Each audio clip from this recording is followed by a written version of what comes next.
This is a 4L80-E transmission out of a 2003 Chevy 1500 HD with a 6.0 liter. I am removing the extension housing.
Taking the extension housing off, you will normally have a square cut O-ring that sits down in that groove.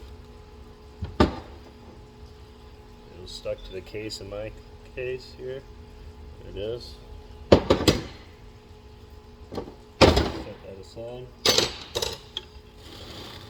I had already gotten the range sensor removed. Speed sensors, so I'm going to flip it over and flip it around, take the torque converter out, set that aside, flip the transmission over, and remove the pan.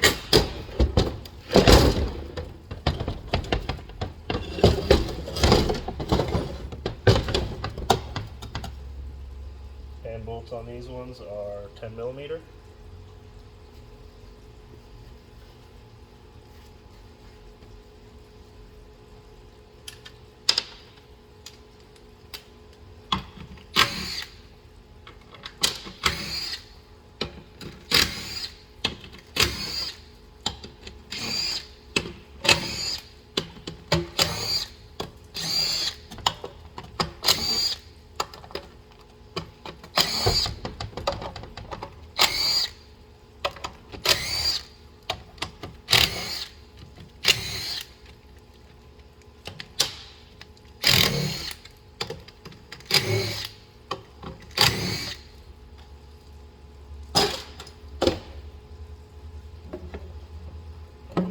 Pan. You can see in there it has quite a bit of metallic material in the pan. Set the pan aside with the filter. Fluid is nasty.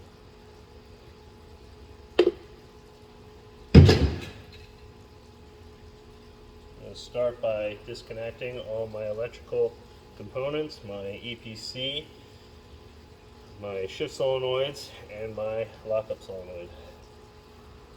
as well as my fluid pressure switch.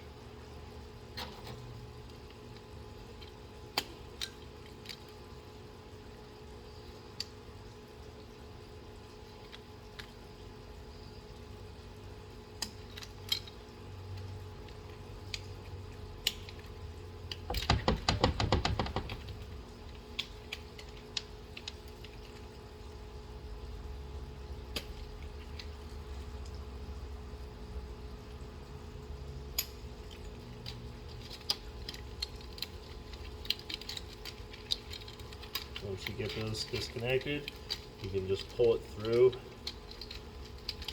the feed tube, underneath the feed tube to the oil feed to the rear planter.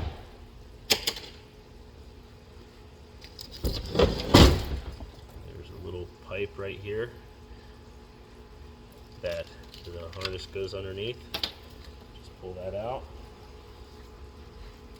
You will have 10mm bolts across the whole valve body, except for the fluid pressure switch, which will be held in by 8mm head bolts.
Pop that feed tube out of the valve body. It will pop out of the case. This is the feed tube here. I always replace all of the electrical components inside of the transmission, shift solenoids, EPC, lockup. In this case, it has the range fluid pressure switch, so I go ahead and replace that as well. You will have 8 check balls. Wherever there is a check ball, I'll always scribe an X next to the check ball location so that you can remember where it goes. Not putting a check ball in the correct position or place can cause the transmission to fail. There will be 8 check balls.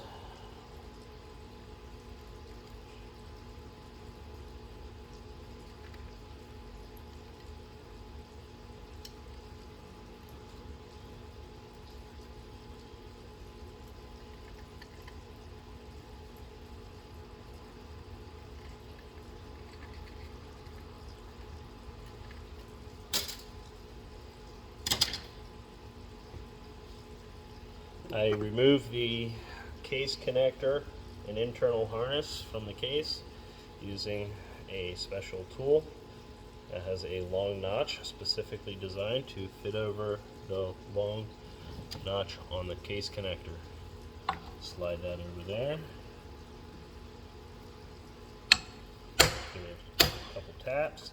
That pushes in on the retaining tabs and then pushes it into the case so that way you can just tap it on through. Set that aside to be washed later, and I am done with that tool for the rest of the job. Now I have to take out my reverse servo.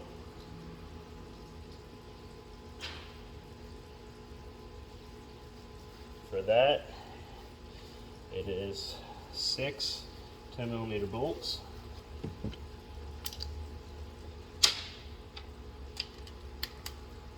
Underneath the cover, you will have a gasket that is made out of tin. It's a compressed gasket. So once it's pressed down, you do need to replace that.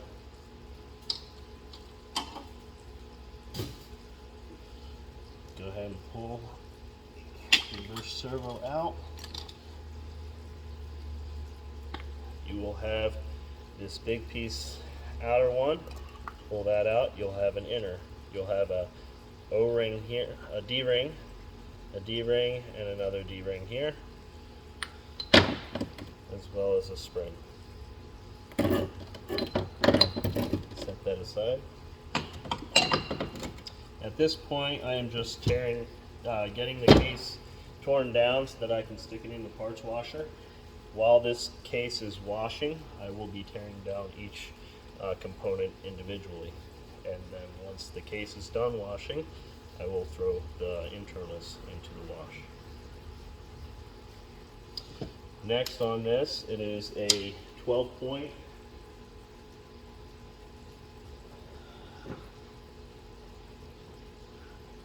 .3/8 socket.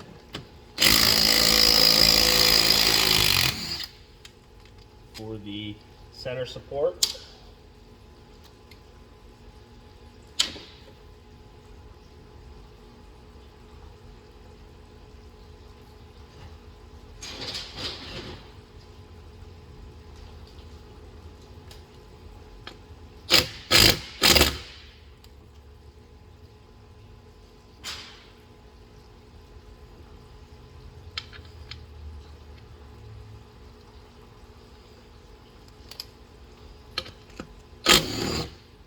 And then a T40 that holds in the screw, feed screw for the intermediate applied piston.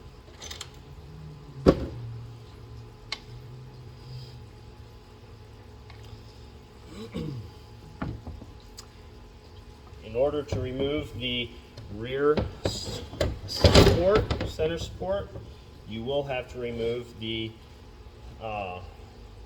most rearward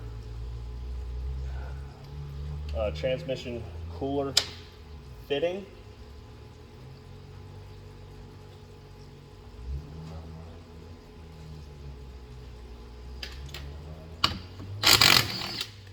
Because the cooler fitting is longer than the front one, and the reason being, the rear center support, this piece here goes into a sealed orifice in the rear center support for lube. So you have to take that out in order to remove that center support. Otherwise, you will not get that out of there.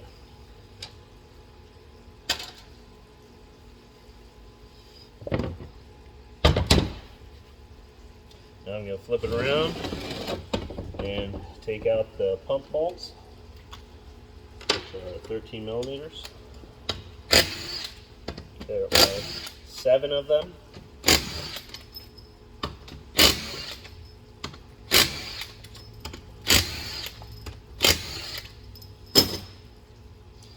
In order to remove the pump from the transmission, there is an O-ring on the input shaft. You have to remove that in order to be able to pull the pump over and out of the transmission. It will bind up on that O-ring and you will not be able to remove it. Next, we're going to, you can see on the camera, there's a little area right here and right here.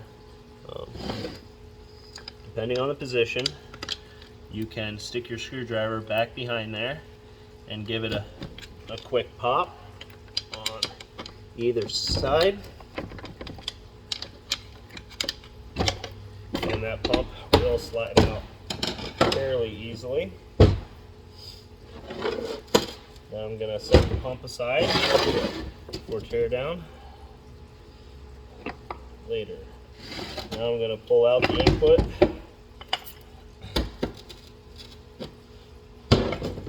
shaft. Slide out the intermediate clutches.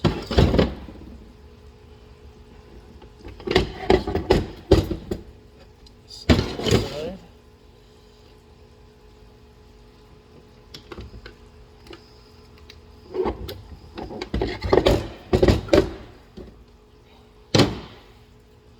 Typically, I like to set things out, pump all the way back, next thing line it up in a row, and kind of do a zigzag back and forth. If it's the first transmission that I've done several hundred of these now, so I can just tear it all apart and wash it all together. Before you can pull the center support out, you'll have a band. I always replace the bands. Next, you'll have a snap ring, and behind the snap ring, a set of clutches.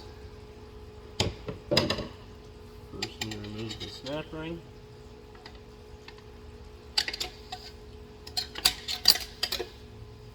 Throw it in the basket. And remove the clutches. Set that aside. Next, you're going to have a beveled snap ring that holds in the center support into the case. It is wedged on the outer side to fit tight into the groove.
Sometimes it's tricky depending on the position of the snap ring,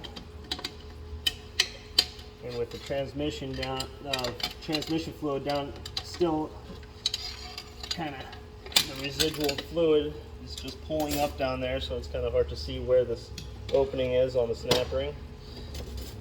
I'll show you. Not sure if you can see it in the picture or the video. It is slightly beveled. Once you have the cooler line fitting out of the case and the center support snap ring out, and the 12.38 bolt going into the center support through the valve body area, once you get all those out, you can grab a hold of the center support and pull that straight out.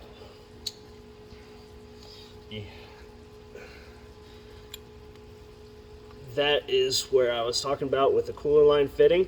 That seal does remove, and it comes inside of the transmission overhaul kit. I do recommend replacing those. Behind the center support, you will have a brass thrust washer. Be careful also not to lose this part of a bearing. It's a multiple piece bearing. This part always likes to get stuck to the back of the center support, so just be mindful of that to go back there. Next, you have your planetary gear set.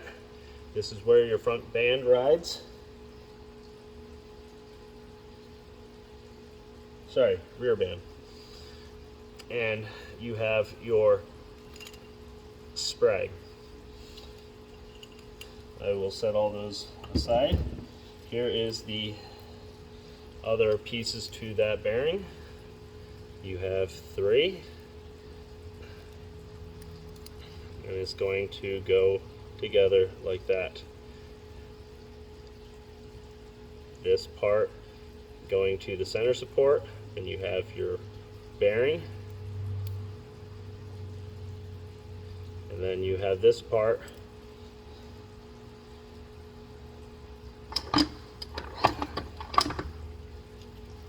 sitting over and up against the sun gear.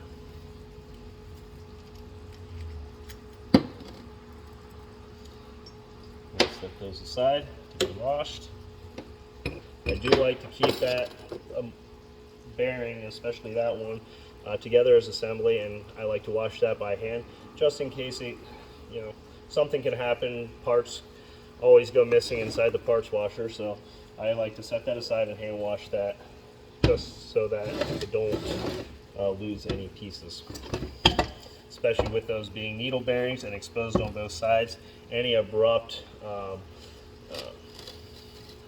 movements or something bumping it or hitting it could pop those needle bearings out, so I do like to be careful with that.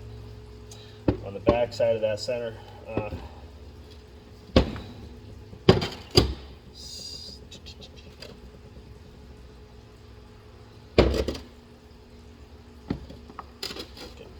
this washer here goes inside of the rear planetary gear set.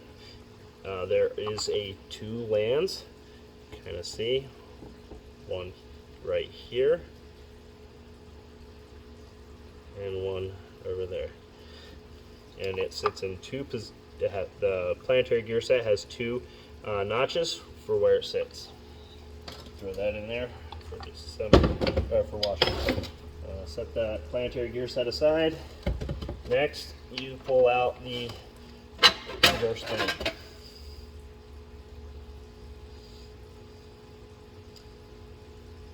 Reverse band doesn't look too bad, but like I said, I replace those every time. Next, you have this is a case plate, washer plate or thrust plate that your thrust washer will sit up against. This goes up against the output shaft or the rear planetary gear set, and then those three tangs will sit in a groove in the case to hold it into position. Something that's fairly common, not so much in the 4L80s, but in the Turbo 400s, some early 4L80s, they had problems with the case bushing, spinning and walking out. Sonics, I believe, makes a no-walk case bushing. Even though it's not very common on the 4L80s, I like to just put a fresh bushing in there, make sure that the surface here is nice and smooth. All surfaces where bushings ride, make sure they're nice and smooth. A fairly common problem with the 4L80s, especially the later ones, is inside of here. This is your center support. There's a bushing inside of here, and if you run your finger in here, you can kind of feel where there are grooves. You're going to feel an edge, but it should be smooth all the way down when you run your finger in. And if there's any edges that your fingernail catches on, it does need to be replaced. There's too much wobbling there and could cause potential failure to clutches. My case is empty. At this point, I'm going to knock out my rear output seal and the case bushing, and flat sand the surface. And I like to, with a Scotch-Brite, hone out all of my servos, any smooth surfaces where servos or sealing surfaces where the seals ride, just to make it fresh and so it's not glazed over anymore.